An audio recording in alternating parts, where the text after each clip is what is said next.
issued a severe thunderstorm warning for northeastern Pushmataha County in southeastern Oklahoma, south central LaFleur County in southeastern Oklahoma, until 8:15 p.m. Central Standard Time.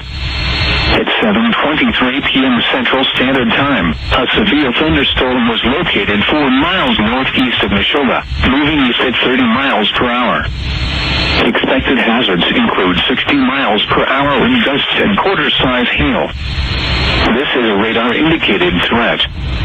The following impacts are expected. Hail damage to vehicles is expected. Expect wind damage to roofs, siding, and trees.